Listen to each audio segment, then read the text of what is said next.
물론 뭐 술이 언제나 그 범죄로 연결되는 건 언제나 아니고요, 당연히. 일단 사건 하나 제가 소개하려고 하는데요. 2009년 6월에 광주에서 있었던 사건인데요. 그 초등학생 공기총 살인 사건 이렇게 알려진 거예요.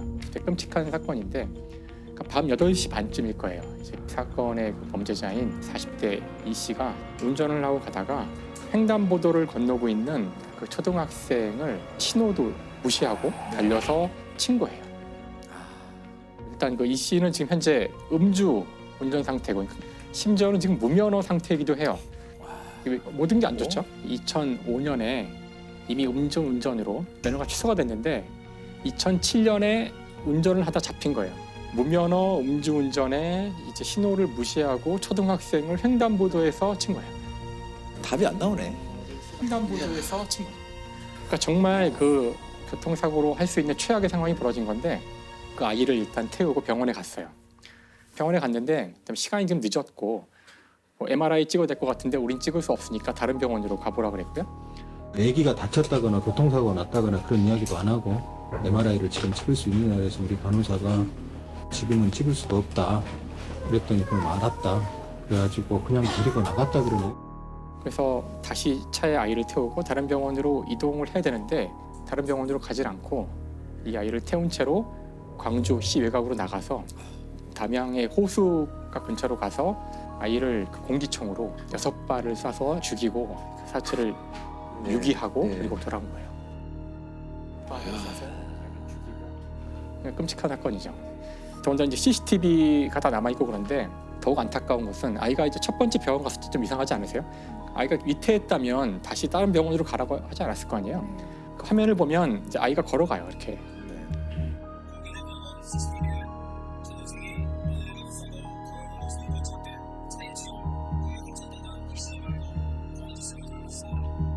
그러니까 아이는 크게 다치지 않은 상태였다는 거예요. 그러니까 다 거짓말한 거죠. 그래서 아마도 지금 자기의 상황이 3개월만 더 있으면 이제 응시를 하고 면허가 생길 수 있을 텐데 이런 사고가 터지니까 이 사건을 은폐하려고 아이를 이제 죽인 거예요. 아이를 죽이고. 그래서 이제 굉장히 안타까운 이제 사건이고 이제 어쨌든 여기에 지금 보면은 술이 몇 차례 걸려져 있는 걸 알 수 있어요. 그러니까 일단 범죄자가 이 사건을 벌이게 되는 이유도 음주운전으로 이 면허가 취소되고 한 거. 이 사건 자체도 이제 음주 중에 벌어지는 이제 사건이고. 그렇죠. 그래서 이렇게 끔찍한 사고를 보면서 마시지 말아야 되는 거죠. 그런 상황까지는. 그래서 그거를 인지하고 마셨다고도 볼 수 있기 때문에 오히려 사고를 저지른 사람이 죄를 조금이라도 더는 데는 전혀 기여하는 바가 없다고 생각합니다. 이 사람은 술이 아니었어도 굉장히 나쁜 사람인 것 같아요. 그렇죠. 맞아요, 사실. 그래서 이게 사실 양형이 되게 궁금해요. 술을 마셨던 것이 이 사람의 판정이 어떻게? 살인 및 사체 유기 혐의로 해서 무기징역을 선고받게 되는데 사체 유기로 무기징역이 나왔으니까 술을 별로 고려하지 않은 것 같은데요. 그 실제 요즘도 주치감경 주치감경에 대해서는 진짜 비판 여론도 많이 많고 많죠. 실제로 생각하시는 것만 그렇게 주치감경 잘 안 돼요 요즘에. 예. 오히려 이 자기가 술을 마시면 이런 행동을 할 수 있다는 걸 예견하고 술을 마신 거에 대해서 더 책임을 가중해야 되는 네. 거예요 실제로는. 그리고 주치감경 막 이제는 그런 사례가 사실 많지 않아요. 거의 이제 고의로 입실적 그렇죠. 고의로 예, 맞아요. 인정을 하죠. 그러니까 근 몇 년 만에 많이 분위기도 바뀐 거예요. 맞아요. 예, 아, 예. 뭐 자동차 얘기를 좀 이게 계속 길게하고 있는데 자동차 자체가 무기가 되는 경우가 있죠. 네, 이제 범죄로 이제 활용될 때 그렇죠. 흔히 말하는 뺑소니가 사실 교통사고 중에 가장 죄질이 좋지 않다고 할까요? 그렇죠. 예. 네. 사실 제대로 적기에 구호를 못하기 때문에 피해도 상당히 가중시키는 범죄 중에 하나거든요. 97년도에 경찰에 뺑소니 전담반, 뺑반이라고 있었어요.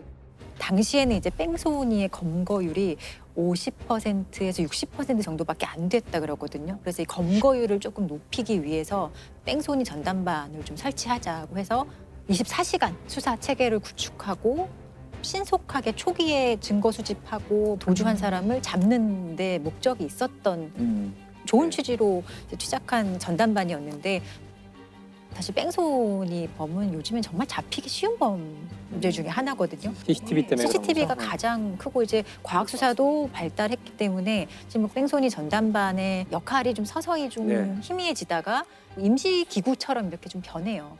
그러다가 다시 뺑소니 전담반 좀 필요한 거 아니야라고 다시 생각하게 했던 사건이 하나 있는데 정말 좀 가슴 아픈 사건인데 크림빵 아빠 뺑소니 사건이라고 있어요. 예. 화물차 운전기사가 이제 피해자이고 20대 가장이었는데요. 부인이 이렇게 임신한 상태로 교원 임용 시험을 준비 중이었고 이 부인을 되게 성실하게 뒷바라지하는 이제 20대 가장이었거든요. 근데 이 화물차 운전기사가 뺑소니 사고를 당한 거예요. 깜깜한 새벽, 한 손에 봉투를 든 남자가 걸어갑니다. 흰색 승용차 한 대가 인근을 지나가고 잠시 뒤 차에 치여 숨진 채 발견된 29살 강 씨. 화물차 운전 일을 마치고 집에 가다 뺑소니 사고를 당한 겁니다. 최근 아내와 결혼해 석 달 뒤면 태어날 딸을 기다리던 예비 아빠였습니다. 사실 뭐 뺑소니 사건이 이 사건만 있는 게 아니지만 이렇게 국민적인 관심을 끌었던 이유가 네. 마지막으로 이 피해 남편이 부인에게 보낸 문자 메시지가 이제 공개가 되면서 사람들이 이 사건에 관심을 가질 수밖에 없었는데 문자 내용이 좋아하는 케이크는 없어서 못 샀는데 대신에 크림빵을 샀는데 가진 것은 없지만 우리 뭐 아이에게 뭐 부끄럽지 않게 잘 살아가자 이런 식의 이제 문자 메시지가 공개가 되어서 당시 어떤 그 가족의 상황이라든지 이런 것들 때문에 사람들이 검거가 되지 않는 상황을 좀 답답해하면서 그 네티즌들이 아예 수사대를 구성을 하면서 검거하기 위해서 자료도 공유하고 그렇게 시작을 했었어요.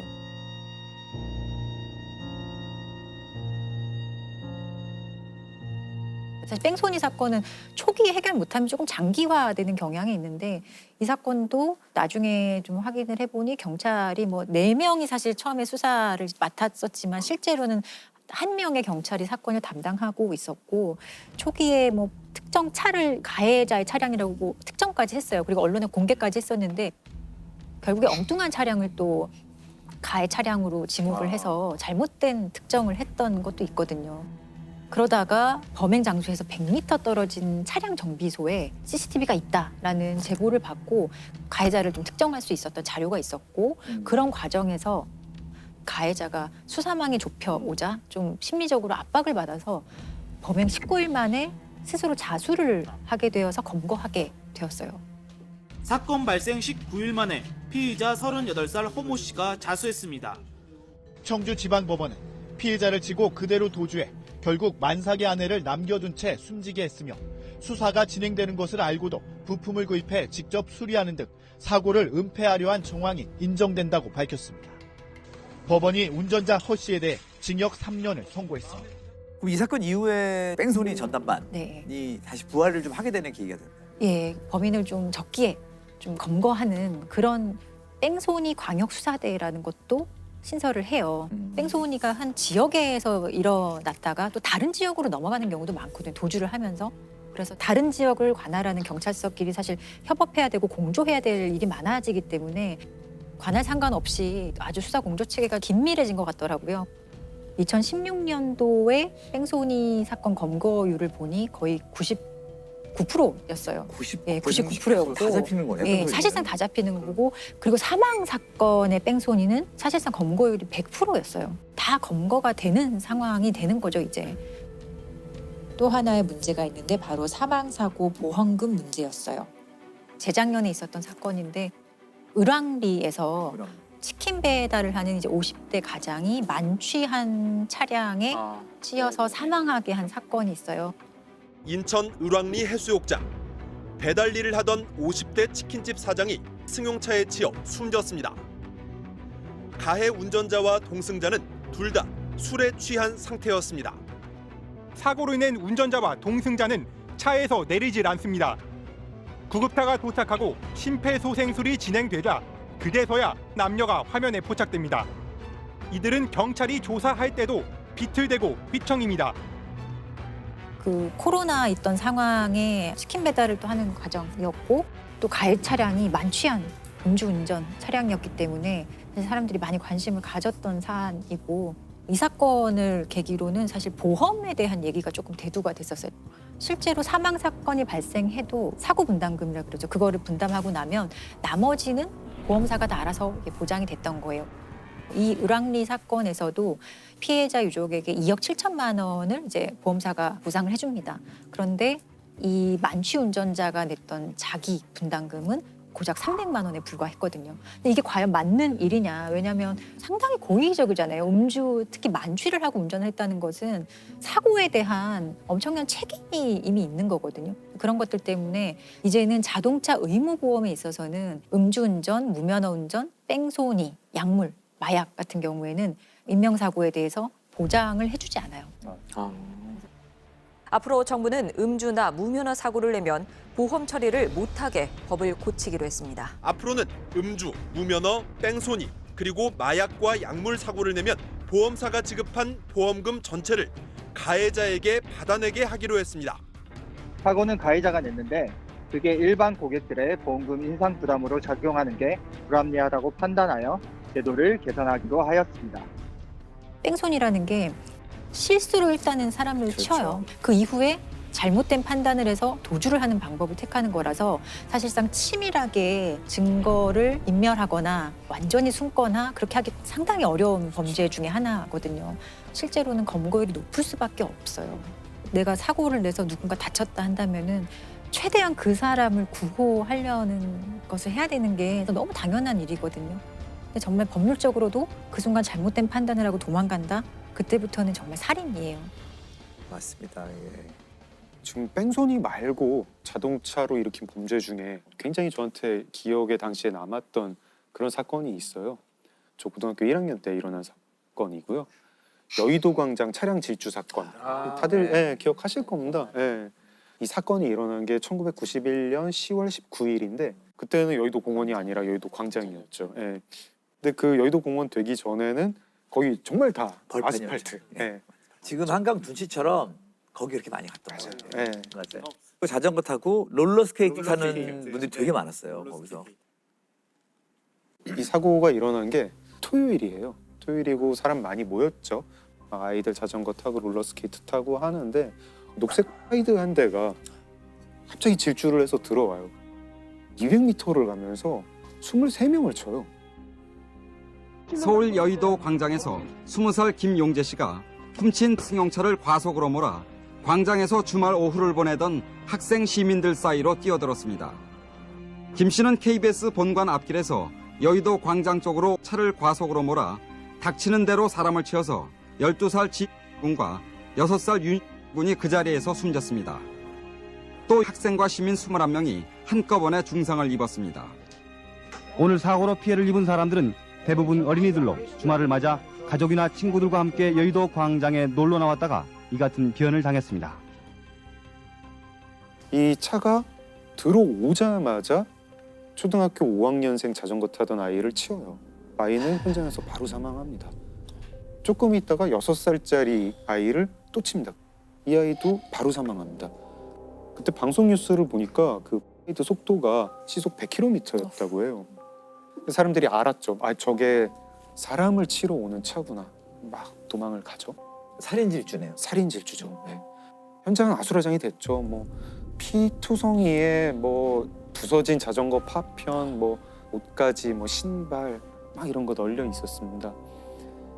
시민들이 일단 그 차 주위로 몰려듭니다. 몰려들어가지고 이거 누가 운전했냐, 막대기랑 이런 걸로 차 유리창을 깨고 그 사람을 끌어냅니다. 끌어냈는데 옆에 있던 여자 중학생이 잡고 가까이 오면 나 이거 찌르겠다. 다행히 너무 이제 이건 정말 하늘이 도운 건데 벨트 버클에 찔려가지고 요거는 이제 그 여학생은 안 다쳤고 옆에 있던 시민들이 이 칼 든 손을 잡고 완전히 분노해서 붙잡았죠. 경찰차 오고 이제 뭐 앰뷸런스 오고 해서 이 녀석도 경찰서로 데리고 갑니다. 저도 이제 사회부에서 경찰 기자를 할 때 가끔 흉악범 잡힐 때 그 경찰서로 막 가거든요. 그럼 보통 범인들이 이렇게 잠바 같은 거 눌러 쓰고 말 안 해요. 그냥 죽을 죄를 졌습니다. 뭐 이 정도인데 이 녀석은 정말 많이 떠들어요. 왜 그런 일을 저지르셨습니까? 뭐 물어보면 카메라 앞에서 사람이 싫어져가지고 그냥 다 죽이고 싶었다. 이제 살아봐야 마찬가지다. 죽고 싶은 마음밖에 없다. 죽자. 뭐 이런 말 막 합니다. 범인이 누굽니까? 김용재라는 사람이었습니다. 사람들이 싫어져 갖고요. 한마디로 그냥 다 죽여버리고 싶어갖고 뭐 다른 뜻은 없습니다.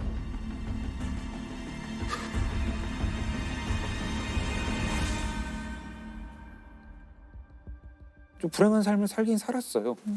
되게 눈이 안 좋아가지고 거의 약시였는데 안경 살 돈이 없어가지고 안경도 못 끼는 그런 정도의 경제 수준이었습니다. 이제 그렇게 눈이 나쁘니까 운전면허도 없었어요. 무면허로 지금. 무면허. 그 차도 훔친 차였고요. 세차장, 나이트클럽, 뭐 인형공장, 중국집 이런 데서 일을 하는데 눈이 너무 나쁘니까 자꾸 실수를 해요. 그러니까 금방 잘리고 계속 울분에 찬 삶을 살았던 거죠. 텔레비전을 보는데 여의도 광장이 나오는 거예요. 그걸 보면서 나는 불행한데 너희들은 행복한 것 같고 너희들도 상처받았으면 좋겠다, 나처럼. 그래서 그렇게 살인 질주를 해요. 카메라 앞에다 대고 나는 어차피 이 세상 이제 살아봐야 마찬가지다. 죽고 싶은 마음밖에 없다. 뭐 유전무죄, 무전유죄. 그 당시에 한창 유행했던 그런 말 쓰고 뭐 유전무죄, 무전유죄라는 말이 이런 놈이 쓸 말은 아니죠. 김용재 같은 사람이 쓸 말은 아니고 자기가 치워 죽인 어린이들은 뭐 무슨 죄가 있었나 이런 생각을 하게 되는데 김용재는 사형 판결을 받았고요. 그리고 사형이 집행이 됩니다. 이 사람은 30살이 되기 전에 사형으로 삶을 마감했습니다. 우리가 이제 그런 것들을 사회의 문제라고 이제 가끔 표현을 하잖아요. 김용재 같은 경우는 자신의 부모나 자기에게 뭔가를 저지른 사람들한테는 조금의 책임이 있을지도 모르죠. 하지만 이렇게 뭉뚱그려서 이런 사회란 것이 나 아닌 모든 인간으로 구성되어 있기 때문에 내가 이 인간 중에 누구라도 해를 입히는 게 복수를 하는 거다는 것도 아주 이상한 개념이에요. 존재하지 않는 거를 설정하고 거기에 복수를 하려고 하는 이상한 생각이죠, 사실은. 이런 어떤 사회적인 분노를 좌절로 이어지기 전에 단계가 뭐냐면 무력감이에요. 내가 이 상황을 극복할 수 없다라고 하는 무력감에 너무 심하게 빠져가지고 결국은 분노로 치환되는 이런 과정을 겪고 있거든요. 전형적인 묻지마 범죄 유형이거든요. 그렇죠. 이런 묻지마 범죄 사건은 이게 접할 때마다 좀 안타까운 생각이 많이 들어요. 그 청송교도소라고 하는 곳인데 그 교도소에 두 BJ가 침투해서 들어갔어요. 거기를? 원래는 못 들어가는 곳이죠. 그러니까 나올 수도 없지만 거기 안 들어가려고 그러죠, 다. 함부로 들어가도 안 되는 곳인데, 그러니까 그 방송을 찍으러 들어간 거예요. 이 온라인 방송 진행자들이 오늘 새벽 교도소에 차를 타고 들어가서 생방송을 했습니다. 아침에 출소하는 지인을 데리러 왔다는 말에 경비 직원은 신원 확인 없이 초소문을 열어줬습니다. 두 개의 문을 지난 BJ들은 교도소 내부 접견실과 관사 등을 30여 분 동안 생중계한 뒤 왔던 경로를 따라 유유히 빠져나갔습니다. 근데 이제 이 두 사람은 이미 벌써 감옥에 복역한 경험이 있기 때문에 어떤 식으로 하면 들어갈 수 있는지를 아마 이제 미리 알고 있어서 그래서 들어갈 수 있었던 건데요. 근데 이 경우에 그냥 벌금형이었더라고요.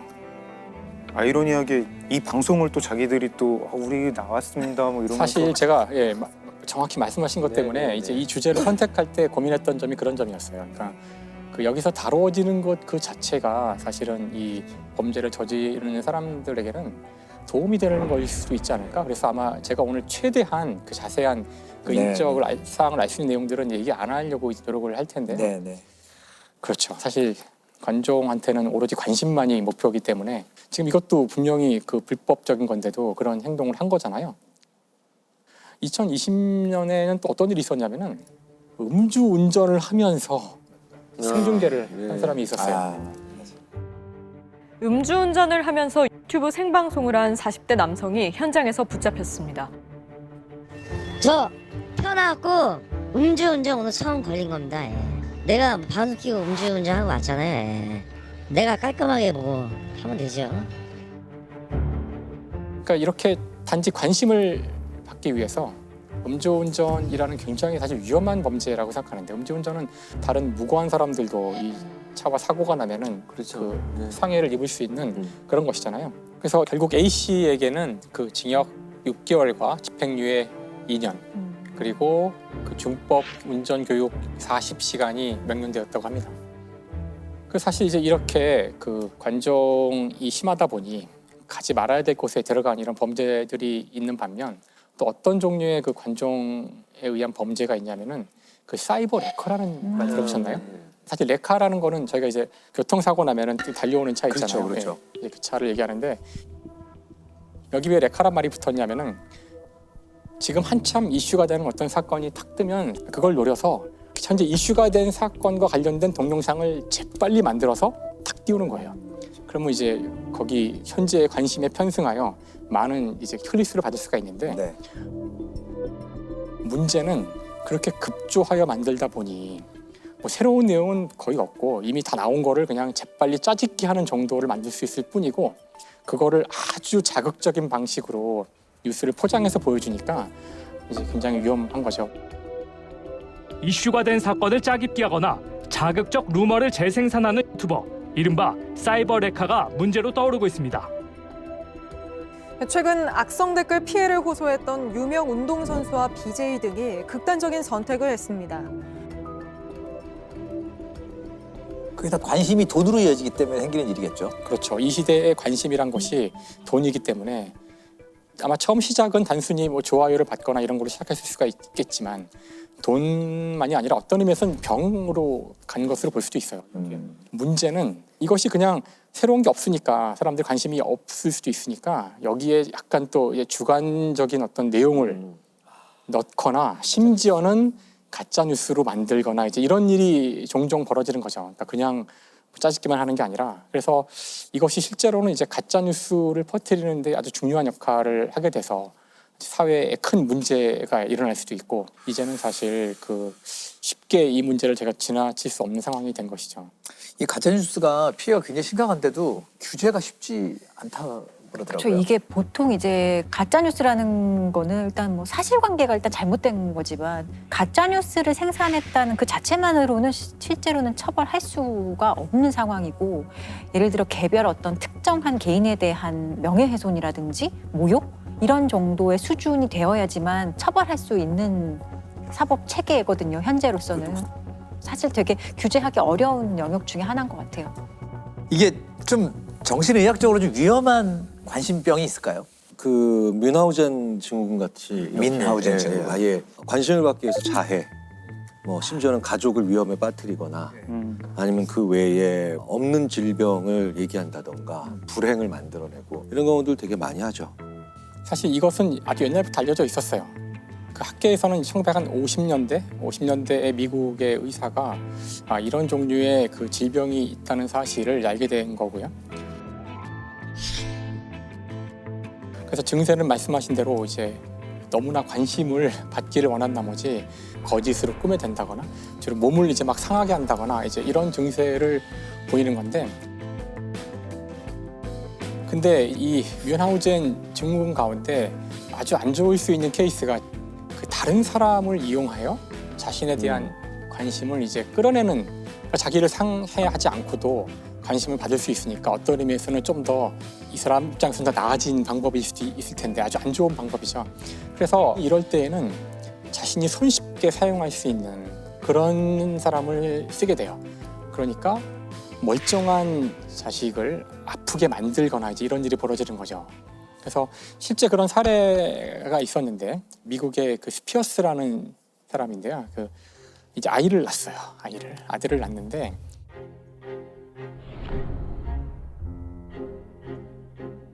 그런데 그 아들이 어릴 때부터 굉장히 몸이 약했다고 하더라고요. 주장했었어요. 그래서 아들을 낳아서는 그 아들을 키우는 과정을 SNS에 육아 일기처럼 쫙 올린 거예요. 아주 많이 열심히 올리니까 이제 뭐 사람들이 막 응원도 해주고 뭐. 근데 결국에 이 아이가 한 5살쯤 됐을 때 결국 이제 죽게 돼요. 죽게 되는데 죽음 이후에 사람들이 주변에서 이 부모와 자식 이 관계를 쭉 봐왔던 주위 사람들 특히 병원이나 이런 데서 뭔가 석연치 않다는 말을 자꾸 하는 거예요. 이게 뭔가 석연치 않다 이 사람이. 그래서 이제 경찰이 조사에 들어가고 이제 부검도 하게 되고요. 근데 결론이 뭐냐면은 그 치사량 이상의 나트륨이 검출이 됐어요 몸에서. 근데 그런 정도의 나트륨은 그냥 뭐 웬만큼 먹어서 될 수 있는 수준이 아니기 때문에 이건 거의 나트륨, 즉 소금이죠. 소금을 독극물 같이 쓴 거예요. 그러니까 도대체 이게 뭘까? 그래서 이제 추후에 이제 밝혀진 바에 따르면은 이 아이가 아주 어릴 때 스피어스가 병원에 가서 우리 아이는 이렇게 음식을 잘 못 먹어요. 자꾸 다 토하고 그래서 여기 위장에 문제가 있는 것 같다고. 근데 검사할 때마다 문제가 없다고 그러는 거예요. 네. 병원을 전전하면서 계속 문제가 있다.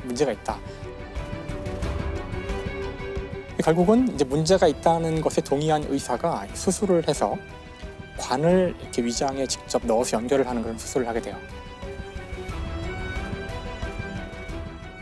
그 아무런 건강에 이상이 없는 아이를 그렇게 볼 수 있죠. 그래서 그 관을 통해서 음식을 넣고 있었던 거예요.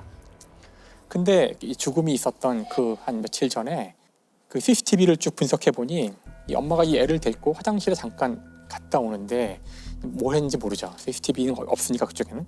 그 이후에 애가 이제 서서히 상태가 안 좋아진 거예요. 그래서 나중에 이제 밝혀진 바로는 바로 그 관을 통해서 그 소금물을 다량으로 이제 거기에 이제 넣은 거죠. 계속 넣어서 결국은 그것 때문에 나트륨 중독으로 이제 아이가 사망에 이른 거예요. 그럼 아이가 아픈 그런 것들을 계속 SNS나 뭐 이런 데 올리고. 그렇죠. 근데 아이가 일단 처음엔 뇌사 상태에 빠지게 되는데 뇌사 상태에 빠졌을 때에도 그 사진을 200장이나 찍었다 그러는데 사실 그 상태에서 그 정상적인 부모라면은 너무나 당황스럽고 너무나 슬퍼서 경황이 없어야 될 텐데 그러니까 정말 끔찍한 거죠. 사실 이거는 진짜 끔찍한 거죠. How could a mother ever treat her innocent child in such a callous, inhumane, and calculating manner? Do you even realize the magnitude of your crime? It's a sentence of 20 years to life, 5 less than the maximum, 5 more than the minimum. 결국 이제 다른 사람을 이용하는 뮌하우젠 그 증후군이고 사실 이 뮌하우젠 증후군이 SNS를 만나면서 어떤 의미에서 이제 물 만난 고기가 됐다고 할까? 근데 이 사례만 있었던 것은 아니에요, 사실은. 이런 사례가 생각보다 적진 않더라고요. The West Virginia mom, accused of injecting her son's IV with feces at Children's Hospital, is going to go to trial in August. These are pictures Candida Flutie posted on her Facebook page. They show her son in the hospital being treated for Hirschsprung disease. The Dallas mother, accused of subjecting her son to more than a dozen surgeries and hundreds of hospital visits, even though he was not sick, faced a judge today.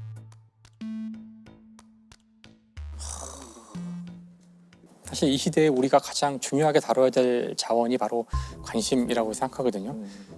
끊임없이 그 여러분의 관심을 단 1분이라도 더 끌기 위해서 알고리즘을 개발하고 전 세계의 모든 기업들이 바로 우리의 관심이라는 자원을 놓고 싸우고 있다는 거죠. 근데 우리가 거기에 많이 빼앗기고 있죠. 관심을 자기의 통제를 벗어나는 정도까지 빼앗기기 시작하는데 언제나 우리가 이야기했듯이 그 뭐든 지나치면 이제 굉장히 위험한 거죠. 그래서 다른 사람의 관심을 바라는 것은 인간의 자연스러운 본성이고 그건 참 좋은 일이죠. 사실 관심 받으면 기분 좋은 일이고 아까도 제가 가서 사진 찍어서 인별에 올렸지만 기분 좋더라고요. 하지만 이것이 과해지면 범죄가 되고 끔찍한 일이 될 수도 있고 이렇다는 거를 이야기하는 그런 시간이 됐으면 좋을 것 같아요.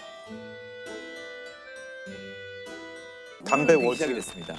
네. 다 상식으로 알고 계시겠지만 네.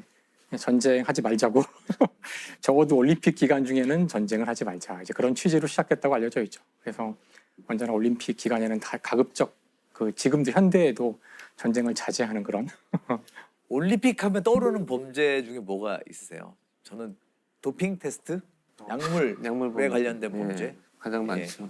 사실 도핑이라는 게 역사가 되게 오래됐다고 하더라고요. 특히나 이 70년대, 80년대, 60년대 이럴 때는 굉장히 이게 너무 성행을 했는데 성행했던 가장 중요한 이유 중에 하나가 미소 냉전 시기였잖아요. 그러니까 올림픽이라는 것이 그 두 체제, 공산주의와 자본주의의 체제 경쟁의 장이 됐던 거예요. 여기에 특히 이제 목숨 걸고 뛰어들었던 나라들이 그 당시 소련, 그러니까 지금 이제 러시아죠. 하고 동독이었대요. 동독. 사실 이게 말이 안 되잖아요.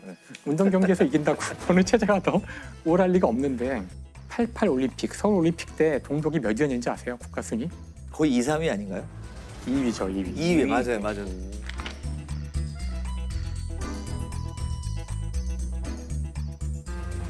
동독이 2위를 할 만큼 그러니까 상상이 되시죠. 뒤늦게 이제 이 사실을 알고서 조사를 해보니 95% 가까운 선수들이 다 약물 주입 받았고 이 약물이 그냥 주입해서 근육이 잘 붙고 이러는데 도움만 준다면은 모르겠어요. 어떻게 생각하면 또 우리 인간을 증강시키는 효과라고 볼 수도 있겠지만 문제는 이게 이제 부작용이 있는 거죠. 그렇죠. 네. 사실 스테로이드는 우리 피부 뭐 바른 약에도 스테로이드라고도 써 있고 반드시 있어야 돼요. 그죠? 있어야 되는 약에는 많이들 쓰이는 성분이죠.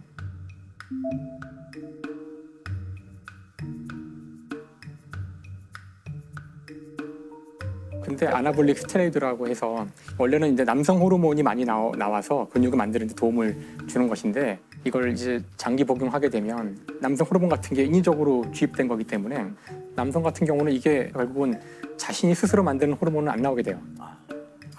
고환이 아주 작아지죠.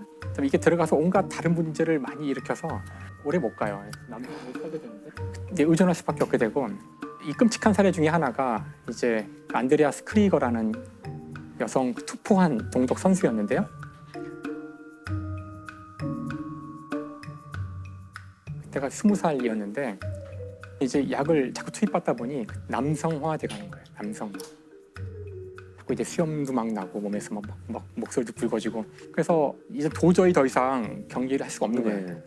4년이 지나자 24살인데 그 나이에 은퇴를 하게 돼요. 근데 그걸로 끝나는 것이 아니라 결국은 이제 성전환 수술을 해서 남성으로 살게 되는데 원래 이름은 안드레아스가 아니라 안드레아스는 남자 이름이거든요. 원래 하이디예요.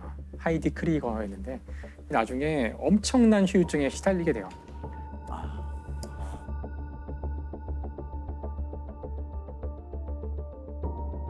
수영에서 세계 신기록을 수립했던 카린 코니그를 비롯한 동독의 여자 선수들 가운데 상당수는 약물 부작용 때문에 성전환됐습니다. 주로 수영과 육상 선수들에게 이 같은 약물을 모두 142명에게 약물을 투여한 것으로 검찰 조사 결과 드러나. 그래서 사실 그 이후로는 올림픽에서 이걸 절대 금지 이제 해서 그래서 여러분 잘 아시지만 경기 끝나자마자 바로 가서 소변 검사를 다 받아야 돼요. 지금은 무조건.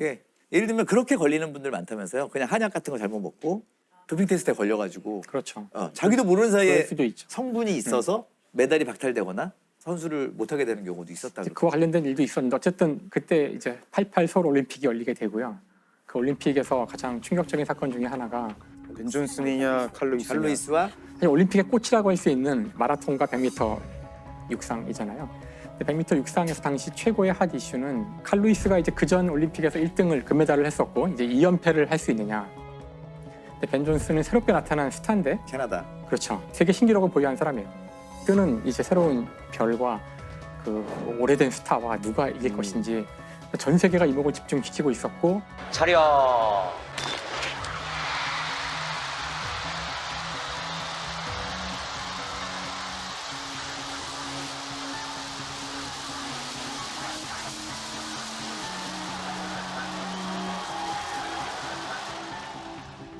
그때 벤 존슨이 이제 100m에서 우승을 하게 되죠. 근데 놀랍게도 얼마 후 신문에 정말 지금도 기억이 나요. 신문 일면에 이따만하게 벤 존슨 약물로 그 박탈당하게 됐다는 기사가 나왔었죠. 근데 결국은 칼로이스가 진짜 어부지리로 금메달을 따게 되는데 그때 8명의 선수가 결승을 뛰었는데요. 결과적으로 6명이 약물로 걸려요. 결과적으로.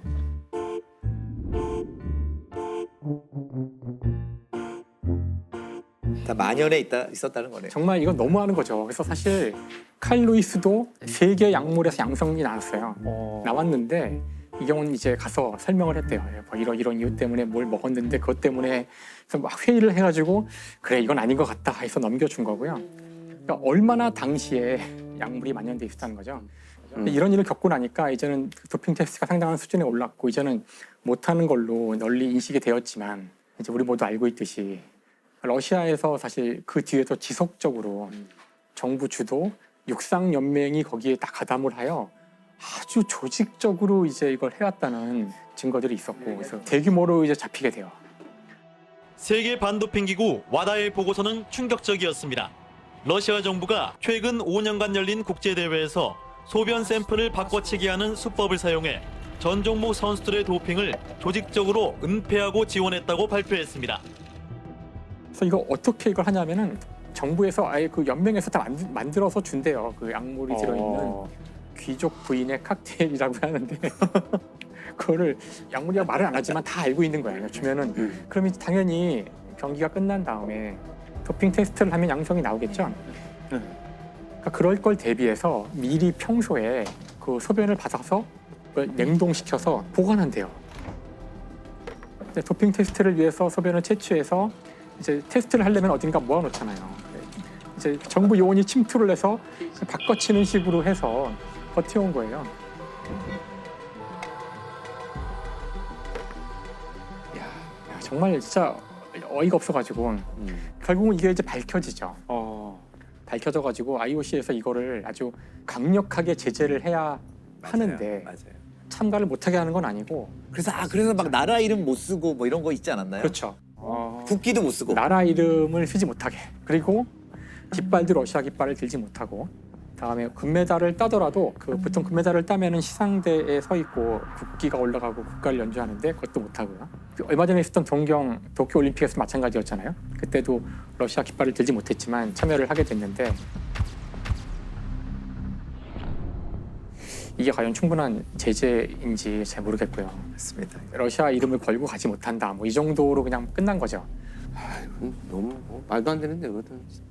선수들의 조금 생각을 많이 존중해 준 것도 있는 것 같아요.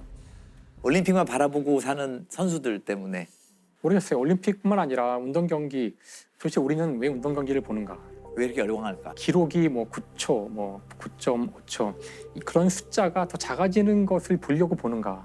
그게 아니지 않을까요? 우리가 그 숫자에 열광하는 이유는 그 숫자를 얻기 위해서 이 선수가 들였을 눈에 보이지 않는 노력과 인내와 그 인간의 어떤 그 인간성, 인간의 어떤 그 아름다움에서 우리가 어떤 희열을 느끼기 때문에 경기를 보고 열광하는 것이지 그 숫자를 보고 금메달을 보고 열광하는 것이 아닌데. 맞아요. 그러니까 저는 이걸 보면서 이게 올림픽 경기에 대한 이야기이긴 하지만 우리나라에서도 수많은 것들이 이렇게 숫자들로 평가가 될 때가 많잖아요. 우리는 오로지 1등, 뭐 어떤 100점, 만점 뭐 이런 것만 추구할 때 결국 똑같은 문제가 생길 여지가 있지 않을까 이제 그런 생각을 해보게 되는 것 같아요. 지금 약물 얘기 계속 하다 보니까 우리가 보면 좀 우리의 여러 가지를 치유하기도 하고 좀 나은 컨디션 이런 걸 위해서 약물 참 많이 쓰잖아요. 네. 다 뭐 이렇게 잘 쓰면 약, 못 쓰면 독, 독 잘못 쓰면 중독 뭐 이렇게 되는 거 그런 있어요. 물질들이 꽤 많아요. 네. 저도 오늘 그래가지고 그런 뭐 스테로이드는 아니지만 우리한테 또 되게 최근에 익숙해진 어떤 약물 얘기를 하려는데요. 프로포폴입니다. 아, 프로포폴. 네, 지금도 많이 쓰죠. 우리 수면 뭐 마취. 내시계, 수면 마취제고. 프로포폴은 화학식이 어떻게 되나요? 정해주세요. 즉시 나오네, 즉시 나와. 프로폴은 저는 성분이 뭔지도 모르거든요. 프로포폴. 프로포폴은 이거 저희 많이 봤던 모양 이거 기억나시죠? 볼집이죠? OH. 이거 좀 복잡하네요. 네, 이게 프로포폴이에요. 꼭 눈사람 같이 생겼죠? 귀엽게 생겼네요. 자, 프로포폴 이걸 맞으면 어떤 일이 벌어지나요? 수면 마취니까 이제 의식을 잃고 수면 내시경 같은 거 할 때 쓰는 건데 이게 물에 안 녹는다면서요. 그래서 뭐 콩기름에 녹인다고 합니다. 콩기름에 녹여서 그 액체가 이제 하얗게 보이기 때문에 우유주사다 얘기를 하고 사실 그 전에도 수면 마취제가 있었죠. 지금도 또 다른 수면 마취제가 있는데 근데 환자의 입장에서는 다른 기존 마취제는 하고 나면은 깰 때 머리가 아프다든가 구역질이 난다든가 이런 게 있었는데 이 프로포폴은 그런 게 없었다고 해요. 그래서 2000년대부터 병원에서 뭐 연예인이라든가 혹은 유흥업소 종사자 같은 분들이 잠을 못 잤는데 이 주사를 맞으면 굉장히 피로가 풀리더라. 이런 식으로 이제 뭐 성형외과라든가 피부과 같은 데서 아름아름 퍼지기 시작해요. 신체적 중독성은 강하지 않은데 이런 의존성, 정신적 의존성이 강해져서 매일 맞거나 뭐 이런 분들이 생기기 시작합니다. 그래서 제가 말씀드리려는 사건도 또 이 근처에서 일어났어요. 거제랑 통영 네. 왔다 갔다 하면서 일어난 사건을 말씀드리려고 그래요. 일단은 이제 50대 의사 한 분이 가해자 범인이고 이분이 2017년에 거제 병원을 열어요. 거제가 좀 이제 대형 조선소들이 있고 하니까 부자 도시로 유명했는데 2010년대 전반까지. 근데 이분이 병원을 열었을 때는 2017년에는 조선업이 이미 불황이고 그래서 거제 경기도 굉장히 꺼져 있었어요.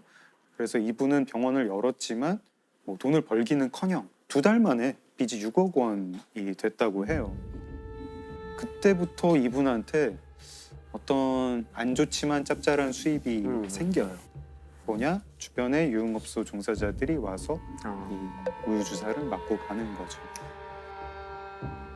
피해자는 이제 A 씨라고 할게요. A 씨가 5월부터 와서 맞기 시작합니다. 보통 프로포폴 10ml를 맞으면은 한 3-4시간 정도 잠이 든다고 해요. 처음에 와서 뭐 6ml를 맞아요. 6ml를 맞고 푹 주무셨나 봐요. 기분 좋았나 봐요.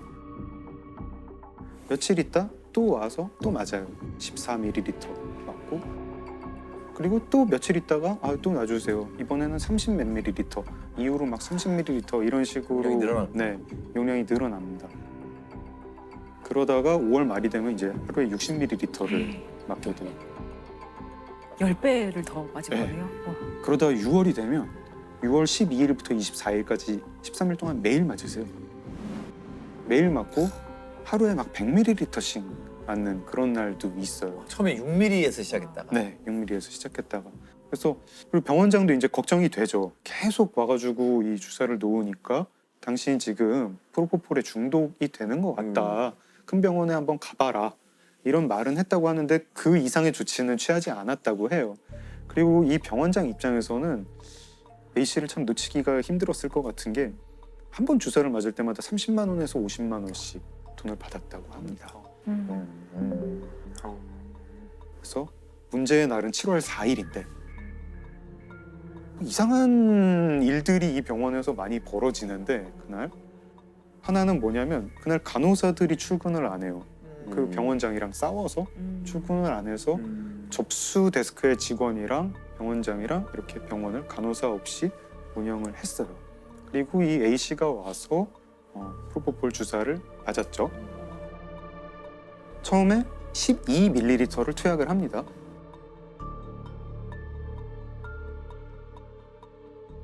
근데 A 씨가 금방 깨요. 깨서 또 놔달라. 또 놓습니다. 마약류 의약품으로 분류된 수면 마취제 프로포폴 12cc를 링거에 주입하더니 6cc씩 2차례 더 투약합니다. 한 번에 5cc 이내 투약되는 게 일반적이지만 5배 가까이 더 주입된 겁니다.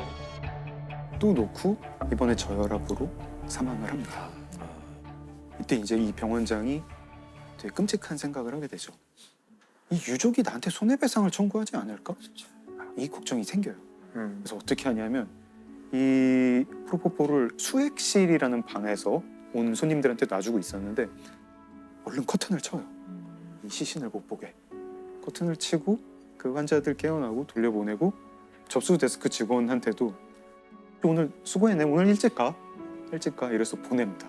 그래서 시신과 자기만 병원에 남게 된 다음 차를 빌려요. 렌트카를 빌리고 밤이 되길 기다려서 지하 주차장에 내려가서 시신을 옮기고 새벽 2시 반에 차를 몰고 나가요. 차를 몰고 나가서 병원은 거제인데 통영까지 운전을 한 다음에 통영의 선착장에서 차 트렁크를 열고 시신을 꺼내서 바다에 던집니다. 그리고 미리 준비한 우울증 약 2개를 그 앞에 그리고 그 A 씨의 손목시계도 우울증 약 옆에 둬요. 자살로 위장하는 거군요. 네, 자살로 위장을 하죠. 그리고 병원으로 돌아온다. 병원에 돌아와서는 며칠 있다가 그 병원 건물주를 찾아가가지고 지금 좀 우리 병원에 불미스러운 일이 생겼다. 간호사가 프로포폴을 몰래 빼들고 갔는데 좀 안 좋은 소리 안 나왔으면 좋겠고 대충 뭐 덮고 싶다 이러면서 병원에 CCTV를 좀 지워달라고 해서 그 건물에 CCTV를 지웁니다. 그래서 CCTV를 지우고 병원 진료 기록도 조작하고 자기는 완전 범죄를 꿈꿨죠. 다음 날 오후 1시가 되어서야 비로소 지나가는 행인이 보고 뭐 사람 아니야? 이렇게 해서 통영 해경에 신고를 합니다. 프로포폴을 과다 투여한 여성이 사망하자 병원장이 시신을 바다에 버리는 일이 일어났습니다. 해경은 의원 주변 CCTV 영상뿐만 아니라 진료 기록부 등이 삭제된 정황도 포착했습니다. 대검찰청 과학수사부가 복원한 영상에서 프로포폴 투여 장면이 확인되자 뒤늦게 혐의를 인정했습니다. 병원장은 잡혔고 징역 4년을 받습니다. 그러면 이 병원장 같은 경우에는 시신 유기인가요? 죄목이 크게 4가지였는데요. 마약류관리법 위반, 사체 유기, 업무상 과실치사, 그리고 의료법 위반이었습니다. 마약류관리 위반은 그 뭐 향정신성 약품인데 관리 대장을 제대로 작성하지 않았다. 의료법 위반은 이 진료 기록을 위조했다. 그리고 또 이제 병원에서 변사가 있으면 신고를 해야 되는데 하지 않았다. 근데 여기에 이제 좀 으스스한 에필로그가 하나 있는데 간호조무사도 한번 잡혀요. 이 병원 간호조무사. 왜요? 그날 저녁에 병원장은 시신을 어떻게 처리해야 할까 고민하고 있을 때 간호조무사가 그 병원에 와서 프로포폴을 훔쳐가요. 프로포폴 투여 환자 시신 유기로 문제가 되고 있는 의원의 간호조무사도 자신에게 프로포폴을 불법 투여한 것으로 드러났습니다. 최근까지 해당 의원에서 일했던 A씨는 지난 5일 일하던 의원에서 약품을 몰래 가져왔다며 혐의를 인정한 것으로 전해졌습니다. 이상한 무슨 블랙 코미디 영화 같죠? 괴담 같은 이 사건과 무관하게. 이 사건과 병원장과 무관하게. 근데 이런 사고가 되게 똑같은 게 또 있더라고요. 2019년에는 여자친구한테 프로포폴을 투약했다가 그 여자친구가 사망하게 한 그런 성형외과 의사가 붙잡혔는데요. 이유가 그 여자친구가 불면증에 시달렸기 때문이다. 이렇게 얘기를 합니다. 2020년에는 강남의 대형 성형외과에서 간호조무사로 일하던 분이 수술실에 몰래 들어가서 자기한테 프로포폴을 놨다가 숨지는 그런 사고가 납니다. 프로포폴 불법 투약. 이게 자꾸만 이런 사건이 일어나는 이유가 뭘까요? 저는 이제 근본적으로는 한국 사회에 문제가 있지 않나? 좀 그런 생각을 해요. 제가 가끔 병원을 갈 때 동네 의원급을 갈 때 가서 거기 붙어 있는 거 보고 되게 놀래요. 막 무슨 뭐 비타민 C 주사, 뭐 신데렐라 주사, 뭐 마늘 주사. 저는 이게 좀 가슴이 아픈 게 직장인들 많은 이 회사 건물 있는데 보면은 병원들에서 그 영업 되게 많이 해요. 그렇죠. 그리고 맞아요. 점심 시간에 맞고 오시는 분들 많으세요. 네, 맞아요. 피곤해서 전날 뭐 과음을 했거나 야근을 했거나 피곤해서 뭐 보통 수행 맞고 가라 그래가지고 뭐 영양제라 그래 한 1시간 정도 누워 있다가 맞으면은 근데 힘이 남아요. 근데 되게 많이들 누워 계세요. 꼭 환자분만이 아니라도 이 주사를 맞고 일단 한두 시간 누워 있을 때 제일 효과가 있는 건 아마 플라시보 효과 아니겠는가. 쉬니까. 플라시보 누워 있고 이렇게 심리적인 효과가 훨씬 클 것 같아요. 이게 참 뭐가 잘못됐는지 모르겠는데 피곤한데 점심시간에 그거 맞고 와서 일하는 그 사회가 제대로 된 사회인지도 모르겠고 피곤한데 이거 주사 한 방이면 해결될 거야 라는 생각을 하는 그 의식도 그렇게 건강한 의식은 아니고 거기 이제 피곤한데 내가 뭔가 주사 한 방, 알약 한 방 이게 이제 점점 발전하다 보면은 우유 주사 어제도 맞았는데 오늘도 맞았고 어제 60mg 맞았는데 오늘은 100mg 놔주세요. 아까 사망한 A씨 같은 경우에 그 2달 남짓한 동안 프로포폴을 얼마나 많이 맞았냐면 다 합하니까 1.4리터더라고요. 진짜 심각하네. 아 그리고 한 방을 되게 좋아해요. 한 방을 좋아해요. 한 방. 그러니까 꾸준히 3개월 동안 나아지겠다는 방법을 택하는 분들이 생각보다 되게 좋고 사실 이게 요거 한 번. 참 이상한 것이 원래 이런 문제의 근원 자체가 너무 효율을 추구해서 빨리빨리 그렇죠. 뭔가 끝내야 되기 때문에 생긴 문제인데 그 해결도 되게 효율적으로 하길 바라는 거예요. 이게 말씀하신 대로 충분한 시간을 두지 않아서 생긴 문제조차도 충분한 시간을 두지 않고 해결하려고 그러니까 이게 해결될 리가 없죠. 저도 항상 이게 궁금했던 게 폭력 폭력을 정의할 수 있을까요? 그러니까. 네, 전 그게 전제가 돼야 되는 건데 사실 시대에 따라서 폭력이나 폭력성을 어떻게 규정하는지가 가장 첫 번째 그 시작인 것 같아요. 그래서 저는 그냥 실무상에서 경험하는 저의 개인적인 의견은 인간의 폭력성은 사실 그렇게 줄어들지 않았을 것이다. 예전에 그냥 뭐 대량 살상, 뭐 학살 이런 게 지금 우리가 없을 뿐이지 시대에 맞게 폭력의 모습도 되게 발현이 되는 거죠. 다양한 방식으로. 그렇죠. 그래서 지금 보복 범죄 뭐 매일 뉴스에 나오잖아요. 오피스텔에서 34kg의 앙상한 시신이 발견된 이른바 오피스텔 살해 사건 피의자들에게 보복 살인 혐의를 적용해 검찰에 넘겼습니다. 전 여자친구를 집요하게 스토킹하다 살해한 김병찬이 보복살인 혐의가 적용됐습니다. 보복살인 혐의를 보복살인에 보복 범죄 혐의를 적용하기로 했습니다. 보복이라는 게 사전적인 의미는 뭔가 내가 받은 대로 너한테 그대로 돌려주겠어 이런 건데 법률적으로 조금 치환해서 얘기를 해보면 보복의 감정을 가지고 어떤 범죄를 저지른다고 다 처벌하는 것은 아니고요.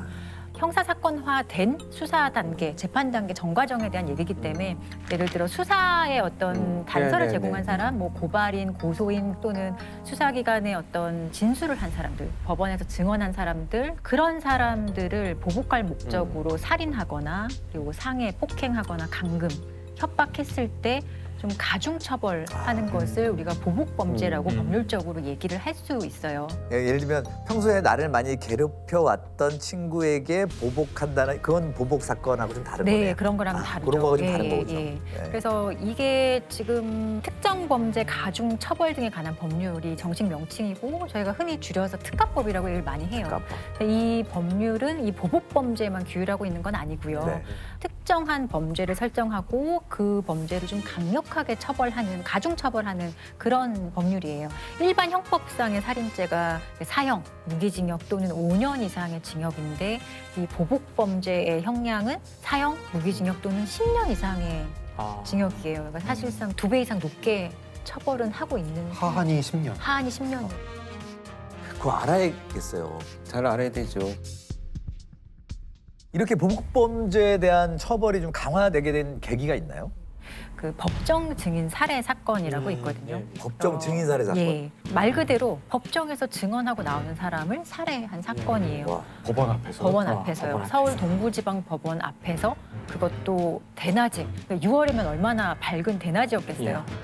법원에서 증언을 마치고 나오던 증인이 법원 앞에서 3명의 괴한이 휘두른 흉기에 찔려 숨졌습니다. 범인들은 서울지방법원 동부지원 앞길에서 증언을 마치고 나오는 임 씨를 기다리다 노점상 좌판에 놓여있던 식칼로 임 씨의 목을 찔러 숨지게 했습니다. 대낮에 그것도 법원 검찰청사 앞 대로상에서 일어난 어이없는 사건이었습니다.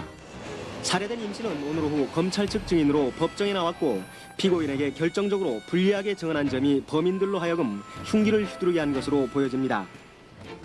사실 이 사건의 발단이 되는 거는 그 어떻게 보면 좀 사소한 사건일 수도 있어요. 왜냐하면 이 이제 피해 남성이 주점을 운영하고 있었던 사람이라고 해요. 근데 이 사람의 업장에서 그 재판받게 된 사람이 와서 좀 무전취식도 하고 행패를 부렸다고 해요. 그래서 이런 거 당연히 가만히 있지 않겠죠. 그래서 경찰에 신고를 하고 그 행패 부리고 무전취식한 사람이 그날 재판을 이제 받게 되었던 거거든요.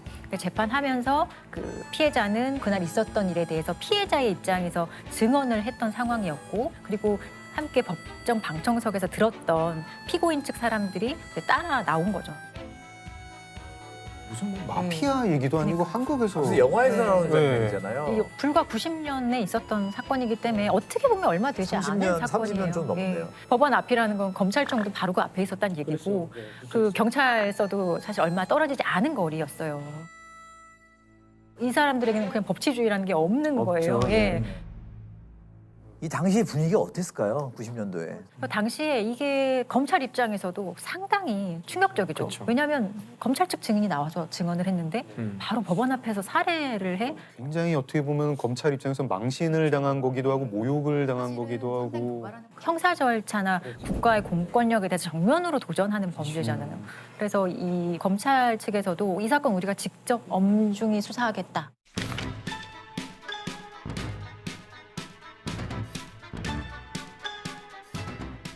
수사력을 엄청나게 동원을 해서 도주한 사람들을 찾기 시작을 하는데 바로 잡히지 않고요. 한 주범은 11일 뒤에 잡혔고 그 즈음에서 다른 한 명도 잡히고 나머지 한 명은 1년 뒤에 잡히거든요. 1년. 예. 오늘 아침 서울 납송대 도피 행적과 배후 조직 등에 대해 경찰의 조사를 받은 이 사건의 주범 변운현 씨는 오늘 오후 빗속에서 범행 순간을 재현했습니다. 대낮에 그것도 법원 바로 앞에서 저지른 끔찍한 살인과 피 묻은 옷을 갈아입고 도주하는 과정을 변 씨는 그대로 태연하게 여러 사람 앞에서 해보였습니다.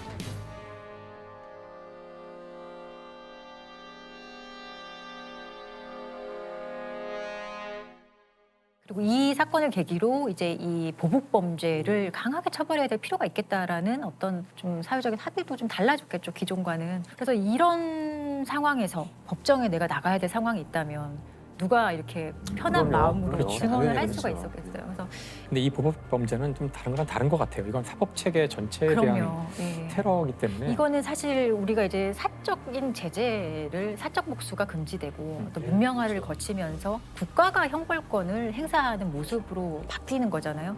근데 어떻게 보면은 문명화된 모든 국가에서 가지고 있는 국가의 형벌권 자체를 본인이 상당히 부정하는 거거든요. 심지어 대부분 자기가 또 범죄를 이미 저지른 사람이에요. 그러니까 이미 범죄를 저지른 사람이 또 한 번 피해자에게 불리한 증언을 하고 보복을 하는 거거든요. 이것을 방치한다면 이런 유형의 범죄들이 굉장히 많이 일어날 거예요. 그럼. 일단 보복은 생각보다 더 큰 죄다라는 생각을 가져야겠네요. 그러니까 서현진 변호사님 이번에 모실 때 제가 사실 처음에 좀 질문 드려야 될 건데 주로 피해자들을 변호를 많이 하시거든요. 그리고 계기가 어떤 것 때문에 그렇게 하시는지 궁금해요. 여러 사건을 하다 보니 그 범죄 피해자를 변론하는 게 더 그냥 저한테 맞다는 생각이 들었어요. 그리고 성향인 거고 보통 형사 절차에서는 고소 과정부터 함께 하는 거죠. 그러면 피해자들 같은 경우에 보통 좀 약자도 많고 네. 그러면은 뭐 현실적인 얘기입니다만은 가해자 쪽 편에 섰을 때 수임료에 비해서 네, 되게 원론적인 질문을 하셨는데 아주 궁금하더라고요. 근데 이거는 사실 수임료라는 거는 정해져 있지 않기 때문에 뭐 변호사마다 조금 다를 수도 있고요. 근데 그 수임료 얘기하셔서 되게 생각나는 가장 두려워하는 게 상대방 가해자가 아주 뭐 이렇게 뭐 대형 모범이라든지 그렇죠. 네. 그런 걸 선임했을 때 되게 불안해하면서 저한테 하는 말이 상대방이 너무 비싼 변호사를 선임했어요라고 얘기를 저한테 해요. 그러면 나는 싸냐? 정말 저는 되게 그게 또 상대적 박탈감. 나는 싸? 이렇게 물어보면 미묘한데. 네, 되게 미묘하죠. 근데 그렇지만 뭐 농담으로 하는 말인데 그 가격이 중요한 건 아니에요. 그 사람이 얼마나 나를 위해 열심히 해줄 수 있느냐 그게 중요하죠. 근데 가끔 뭐 저는 법정에 한 번도 안 가봤습니다. 영화 속에서 보면은 피의자가 보는 앞에서 증언해야 되잖아요. 그런가요? 예, 원래 원칙적으로는 이제 피고인이 범행을 부인할 때 보통 법정에 많이 나가요. 만약에 피고인이 범행을 다 인정한다 그러면은 피해자가 굳이 법정에 나갈 일이 그렇게 많지 않거든요. 그러니까 검찰 측 증인으로 나가는 거죠. 예, 검찰에서 그래도 부인했어? 그러면은 피해자 한번 우리가 법정에 직접 불러볼게. 우리 한번 직접 물어보자. 이런 엄청난 취지거든요. 공포일 것 같거든요. 사실 정말 왜냐하면 원칙적으로는 피고인이 증언을 하는 걸 다 보죠. 다 보고 있기 때문에 일단은 상당히 심리적으로 위축돼요. 그리고 법정의 재판은 공개 재판이 원칙이기 때문에 여기 있는 것뿐만 아니라 뒤에 방청석에 누구든지 와서 구경을 할 수 있거든요. 뒤에 앉아 있는 사람 가끔은 피고인 측의 가족일 수도 있고요. 저도 법정증을 많이 가봤기 때문에 저는 경찰관 입장에서 갔는데도 불구하고 그 살인범의 눈빛을 보면 그 표독스럽게 쳐다보는데 저는 그 당당하게 증언하지만 피해자나 참고인들이 과연 이 상황에서 그러니까요. 두려움이라는 것이 없을 수 없다 저는 이렇게 생각을 해요. 그냥 그런 류의 보호를 해줄 수 있는 제도도 있어야 되지 않나? 대표적으로 지금 현재 시행되고 있는 것들을 보면 내가 너무 피고인 앞에서 얘기하는 게 힘들다. 너무 위축되고 그럴 만한 사정이 있다라고 미리 재판부에 얘기를 하면 피고인하고 대면하지는 않게 증언할 수 있어요. 그래서 피고인을 잠깐 옆에 있는 방에 가서 듣게 한다든지 그런 제도가 아니면 있군요. 이 앞에 차폐 시설이라고 해서 쉽게 말하면 병풍 같은 거를 이렇게 쫙 치는 거예요. 그래서 얼굴은 대면하지 않지만 그렇지만 피고인의 귀는 열려 있어야 돼요. 네. 피고인의 귀를 닫는 순간 그거는 네. 피고인의 방어권의 그렇죠. 침해이기 때문에 그 순간 위법한 재판이 되는 거거든요.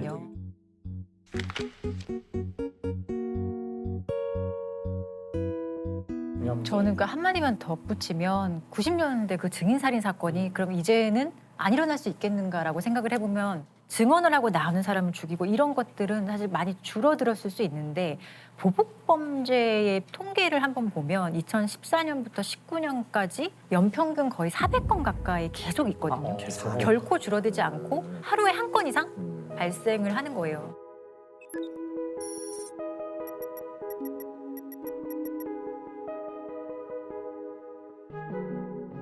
또 최근에 마포에서 감금 사건이 있어요. 이것도 전형적인 보복 살인이에요. 왜냐하면 범죄의 동기 자체가 뭐야 네가 감히 나를 그렇죠. 신고해? 네네. 거기서부터 이게 발현이 잘못된 거죠. 엄청나게 앙심을 품고 감금하자.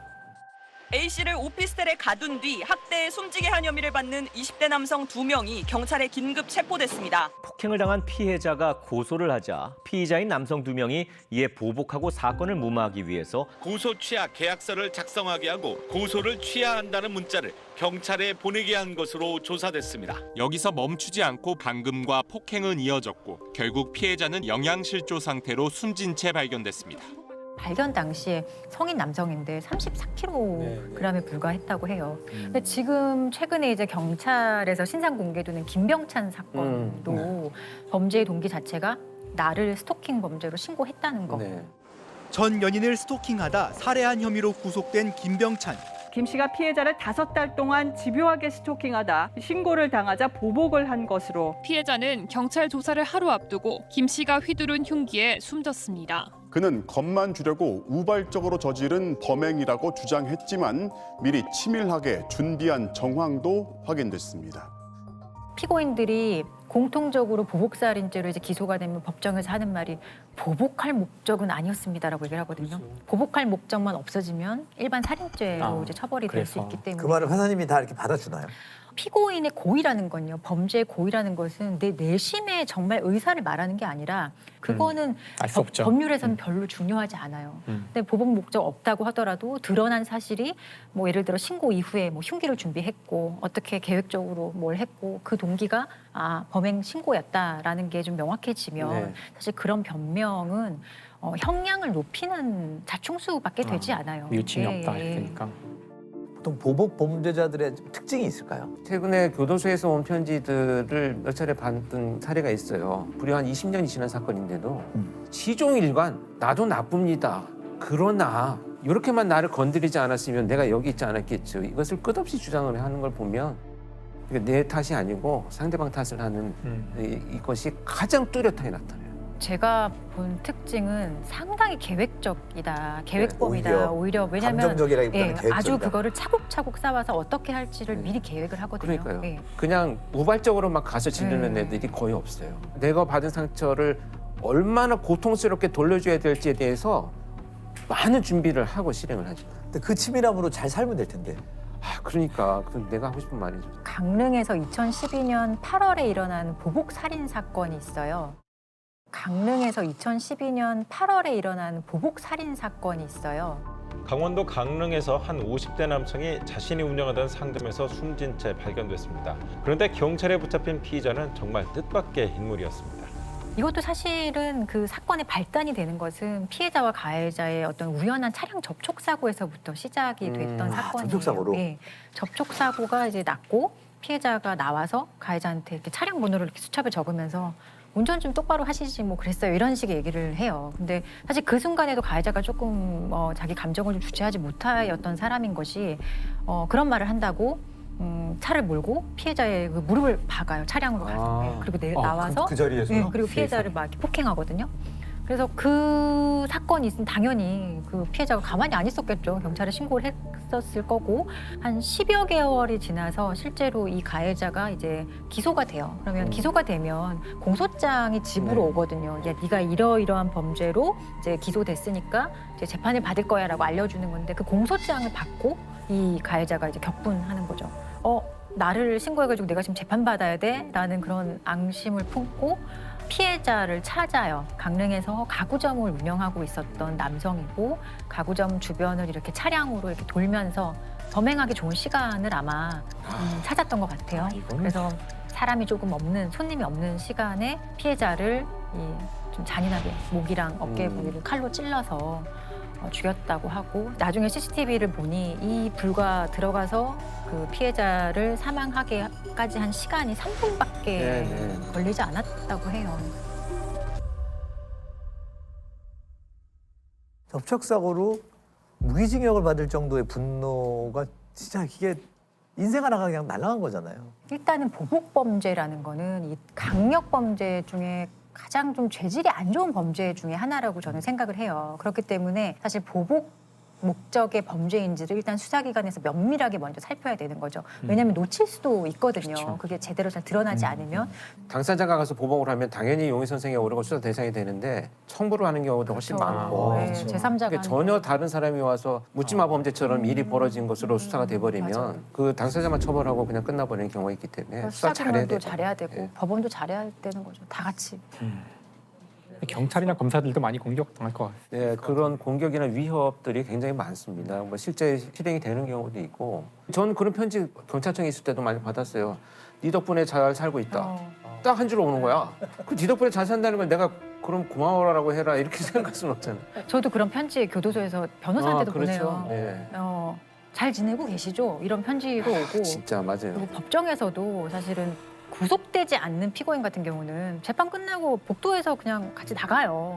이렇게 복도를 막 제가 가고 있었는데 저한테 나중에 봅시다 이렇게 되게 무섭게 얘기를 했어요. 근데 죄명이 되게 안 좋았어요. 안 좋고 사실은 무서울 수 있는 상황인데 저 찌질한 놈을 내가 이겨야겠다 이런 오기가 발동해서 제가 따라가서 잡아가지고 어디서 물 건데 이런 식으로 끝까지 제가 지지 않으려고 했어요. 근데 솔직히 변호사로서 법정에서 만난 그 피고인들은 세상 찌질이에요. 정말 제가 봤을 때 너무 찌질하고 법정에 와서 그 악어의 눈물을 막 흘리고 말도 안 되는 얘기하고 그래서 저는 정말 피해자들한테 꼭 해주고 싶은 말이 그렇게 생각하는 것만큼 대단한 사람이 아니야라는 얘기를 저는 항상 해주거든요. 주변에 도움을 받고 한 발자국만 뒤로 와서 상황을 좀 바라봤으면 좋겠어요. 그럴 정도의 어떤 마음의 근육은 길렀으면 좋겠어요. 마음의